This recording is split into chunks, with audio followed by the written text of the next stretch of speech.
सिद्ध और कामना को पूर्ण करने वाली नारायण इसके देवता है। पापों को हरने वाली कथा को मैं कहूँगा, ध्यान से सुनो। भद्रावती नाम की पुरी थी, वहाँ सुकेतन नाम का राजा था, उसकी सेवा नाम की रानी थी। वह राजा पुत्रहीन था,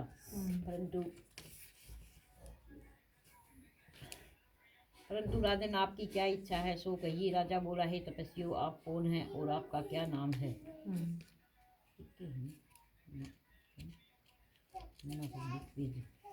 दिनों तक राजा चिंतन में लगा रहता है, परंतु पुत्र नहीं हुआ। सुकेतु नाम को राज्य और पुर में कहीं भी सुख नहीं मिलता था। अपनी सेवा रानी के साथ प्रतिदिन दुखी रहता था।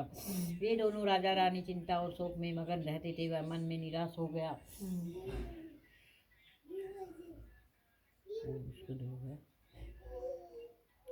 राजा रानी चिंता और शोक में मगन रहते थे। वह मन में निराश हो गया। पुत्रहीन मनुष्य के जन्म का फल नहीं है। बिना पुत्र के घर सोना रहता है। जिनके घर में पुत्र है उसका इस लोक में यश होता है,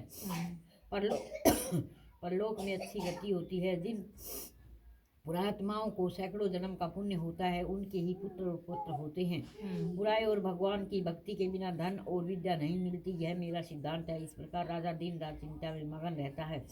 फिर सुकेतन नमान ने आत्महत्या का विचार किया, परंतु उसने परलोक में दुर्गति समझकर वह विचार छोड़ दिया। संतान के भाव से अपने शरीर को दुर्बल देखकर अपनी बुद्धि से अपना हित सोचकर घोड़े पर बैठकर राजा घोर वन में चला गया। पुरोहित आदि किसी को यह मालूम नहीं हुआ। वन में इधर उधर भ्रमता हुआ चिंता करने लगा कि मैंने ऐसा कौन सा बुरा काम किया जिससे ऐसा दुख मिला है। मैंने यज्ञ और पूजा से देवताओं को संतुष्ट किया है, यह सब करने पर भी मुझको ऐसा कठिन दुख क्यों मिला है? इस प्रकार सोचता हुआ राजा आगे वन में चला गया। आगे जाकर एक सुंदर सरोवर देखा, जिसके पास बहुत से मुनियों के आश्रम देखे और अच्छे शकुन होने लगे। राजा का दाहिना नेत्र और दाहिना हाथ फड़कने लगा। इन अंगों का फड़कना शुभ सूचक का प्रतीक हुआ। राजा ने वहां बैठे सब मुनियों को अलग अलग दंडवत किया। वे मुनीश्वर भी प्रसन्न होकर बोले, हे राजन, आपकी क्या इच्छा है सो कहिए। राजा बोला, हे तपस्वी, आप कौन हो और आपका क्या नाम है? आप यहाँ किस लिए बैठ आए हो सो कहिए। मुनि बोले, हम विश्व देवा हैं और स्नान करने के लिए यहाँ आए हैं। माघ का महीना निकट आ रहा है। आज से 5वें दिन माघ लग जाएगा। आज पुत्राद नाम की एकादशी है।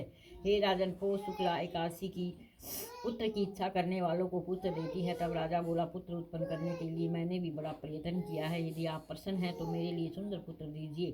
तब मुनीश्वर बोले, हे राजन, आज पुत्राद नाम की प्रसिद्ध एकादशी है। आज ही इस उत्तम व्रत को करिए। हमारे आशीर्वाद से और भगवान की कृपा से आपको अवश्य ही पुत्र प्राप्त होगा। इस प्रकार उनको आज्ञा से राजा ने पुत्र एकादशी का उत्तम व्रत किया। द्वादशी में पारण करके मुनियों को बारंबार प्रणाम करके राजा घर पर आ गया। रानी के गर्भ स्थिति हो गई। व्रत के प्रभाव से समय पर तेजस्वी और पुण्यात्मा पुत्र पैदा हुआ। वह बालक पिता को प्रसन्न रखता था। फिर वह गद्दी पर बैठकर प्रजा का पालन करने लगा। इसलिए पुत्र एकादशी का व्रत करना चाहिए। इस पुत्रादि के व्रत को जो मनुष्य करते हैं, वे मनुष्य इस लोक में पुत्र का प्राप्त करके मरने पर स्वर्ग को जाते हैं। बोले काशी मैया की जय हो।